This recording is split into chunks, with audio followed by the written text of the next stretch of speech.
Sun, sand, and sea. These are the first things that spring to mind when it comes to the Maltese Islands.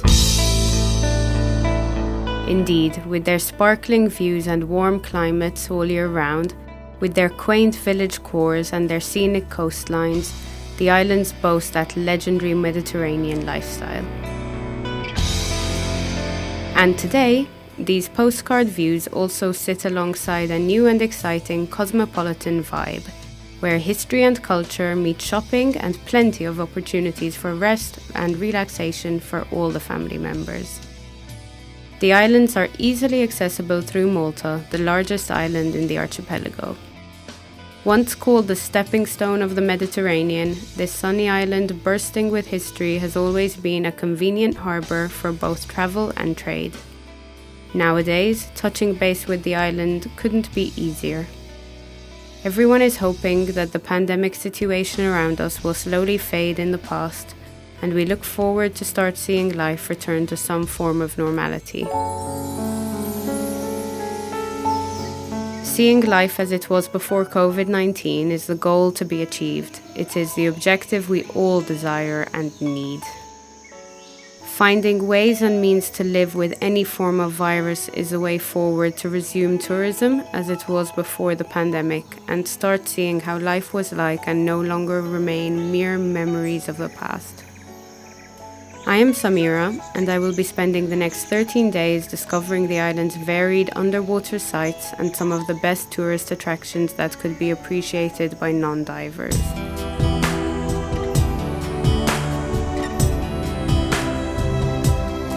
Welcome to the Maltese Islands. Getting to Malta normally involves a 2 to 3 hour commute from most European countries, and getting around Malta International Airport is nice and easy for passengers. Malta's airport may be small, but visitors will be pleasantly surprised to find that it's user-friendly, well-equipped to handle diverse needs, and, despite its size, it also houses some surprisingly good opportunities for retail therapy. Once out in the wild, it's hard to pick just one thing to do in Malta. Should you visit some of the island's world-famous sites, or maybe you'd prefer to get lost along the back streets and take in some sun and culture? And what about the thrills of exploring the underwater world that the Maltese Islands are renowned for? I decided to get the best of both worlds. Today, I'm off to explore Malta's northern coast.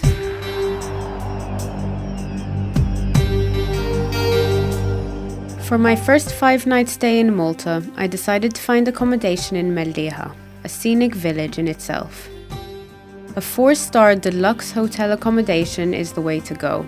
Between luxurious spa facilities, relaxing treatments, and pools with gorgeous views, it's a perfect spot for anyone looking for a break full of peace and wellness. It's even nicer if you happen to be staying amidst the village feast weekend. After sorting out my accommodation for the next few days, I am longing to see where my first scuba diving experience in Malta will be. Hi, good morning, Hubert. I booked a dive with you for today. Yes, that's right. Where are we going? Yeah, we are going with the Rib. We are going to the beautiful island of Comino, and we will do Santa Maria Caves. Amazing. Okay, great. And are we going to be a big group? No. We are very few people. Okay. Just a couple of people. And basically, weather is good today. Nice and sunny. Great. All right. All what I need from you is your certification. We have a couple of paperwork. We just fill it up, and then we'll get you kitted up. Okay, let's do the admin and get diving.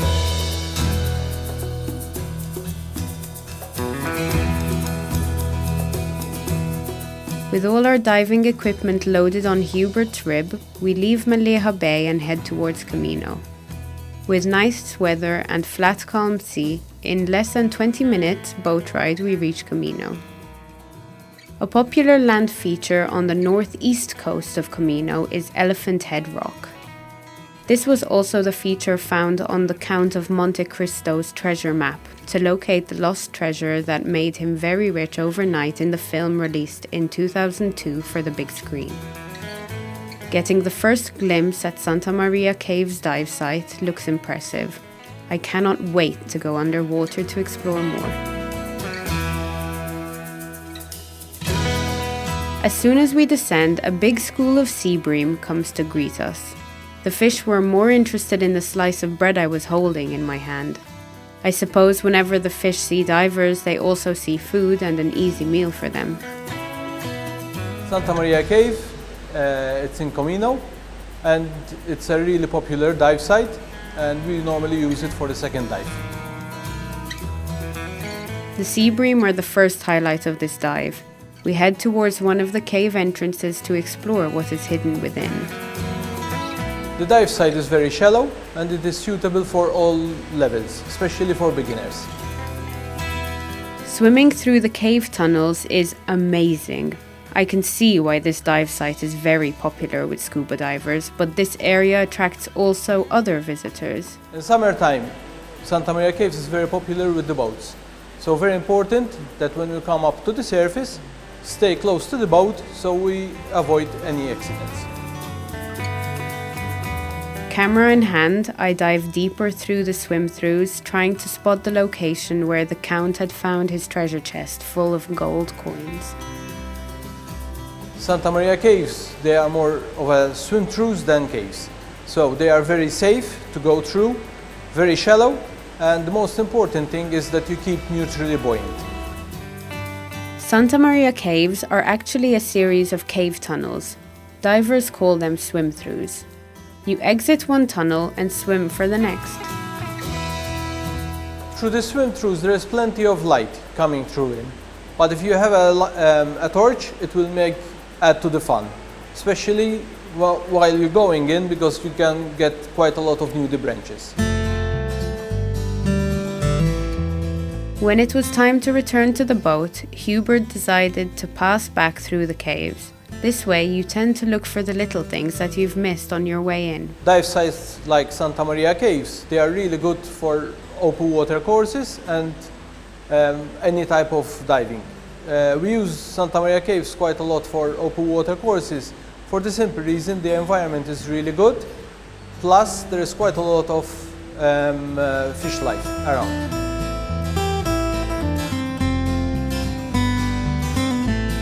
Learning scuba diving in Malta is very easy. Most of the training it will be done in the sea. We are quite lucky that we don't have any tides or currents, so it is very easy, especially with our visibility. The visibility can reach up to 45 meters. I was not expecting to find any gold coins on my first dive, but the real treasure is here. The underwater natural environment, the swim-throughs, the fish greeting you, this is the treasure sought after by most scuba divers and keen underwater photographers. Wow, what a dive! Very nice caves. After my first shallow and very photogenic dive, I'm going to visit some of the tourist attractions found in and around the village of Mellieja, which are also very popular with the locals. Perched on the hilltop in northern Malta, this laid-back village of Mellieja has a local and friendly vibe. And down there is where we'll find Malta's longest beach, Adira Bay. Let's have a look. Mellieja is located in the northwest region of the island of Malta. This coastal village appropriately takes its name from the word Mellieja, which is the Maltese word for salt. The area is a popular tourist resort that boasts ample sun and sea along some scenic, quaint village and country walks that take visitors past impressive views and historical landmarks in the village core. With plenty of eateries offering wining and dining against breathtaking views.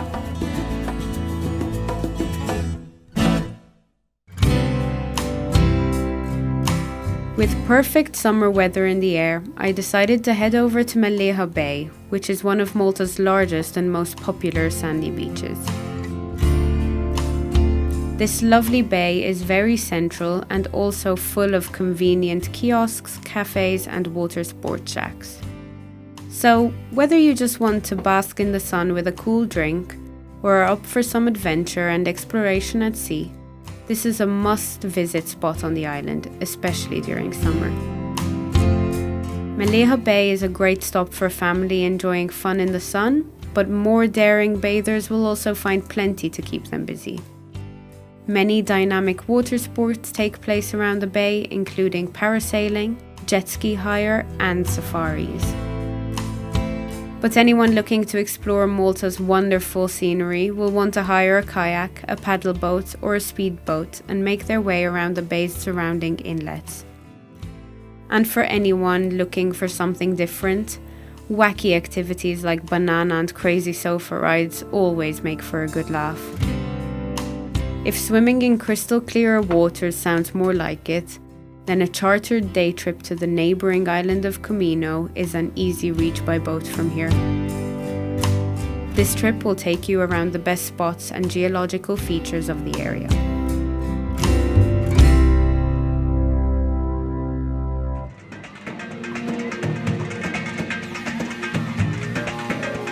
For my final stop for today, one of Malta's most popular tourist attractions, a seaside theme park known as Popeye Village. It's a great family-friendly place that also happens to overlook a lovely spot known as Anchor Bay. Situated on the opposite side of the coast, Popeye Village is also very close to Malaya Bay.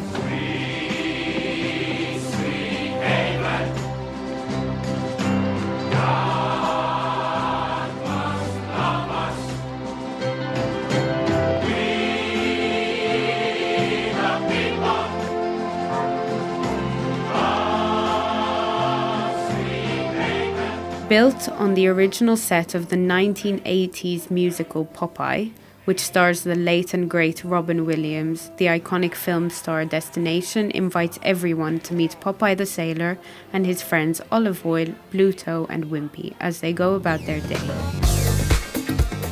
The young and the young at heart are bound to want to explore the charming fictional town of Sweet Haven, which is based on the work of Popeye creator E.C. Segar. Though Sweet Haven resembles the tough-talking sailor's original haunt, the set was actually a brand new addition to the Popeye universe, which made its first appearance in the movie adaptation. Today, a trip to the colourful set promises a memorable outing which friends and family can enjoy together. With a coastline running from east to west, surely there are much more dive sites to visit in this area. I'm off to find out more. Thank you so much for the dive at Santa Maria Caves. That was beautiful. I heard there was something similar at Anchor Bay? Yes, Anchor Bay is very similar to Santa Maria Caves. Anchor Bay, we do it from shore, not by boat. It's a very easy dive to do, access from the jetty. Once you jump in, we have a lot of ways where we can go. Basically, we can even go on the left hand side. We find some boulders and there is a beautiful cave. Okay, the cave is not like Santa Maria. It's a proper cave where you go in and out from the same entrance. Okay, inside the cave, it's depth-wise is around between 6 to almost 1 meter. There's a big air pocket on the inside. There's places where you can surface as well. There's different ways where you can go, but it is very safe. You can't get lost. Once you come out, there is mainly a lot of boulders. There's a sandy part where you can see sometimes stingray. We see octopus, cuttlefish, pipefish, sometimes barracudas. It's a place where you can encounter a lot of different stuff. Further in front of the jetty, we can find a massive anchor. That's why we call it Anchor Bay. Okay. Sometimes people they call it Popeye's Village as well as the area, but the Popeye Village is exactly opposite the jetty where we normally jump from. On the right hand side of the jetty, there's a center part where sometimes we take people to do training over there. Okay. Even beginners that they never dived, we take them over there because it's a very easy access and easy dive to do. Okay. And I guess the visibility is as good as it was at Santa Maria Caves? Yes, normally Anchor Bay is one of the best places for visibility as well. Okay, that's great. Close by of Anchor Bay, we find a wreck. Now, the wreck, the Scott Greg, it used to be the casino during the during the film of Popeye. As a wreck-wise, you can't do it from shore. You can, but it's a very, very long swim. Mainly, you do it by boat. Okay. Depth-wise, it's about 18 meters. Really nice wreck, clean. Penetration-wise, you can't do much because underneath it became full of sand. On the outside, really good for photography because you can see same story, lot of marine life.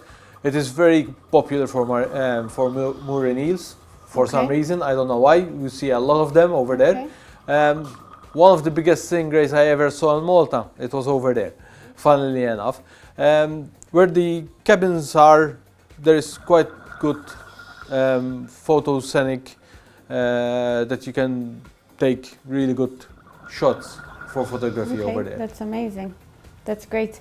And here at your shop, you're in an amazing place. You're right by the water. But is there anything that can be done in this bay or anything close by? Inside the bay as such, no. You can, I mean, it is all sandy part. We use it mainly for training purposes. So if we have DSDs and open water courses, so we do the confined instead of doing it in the pool.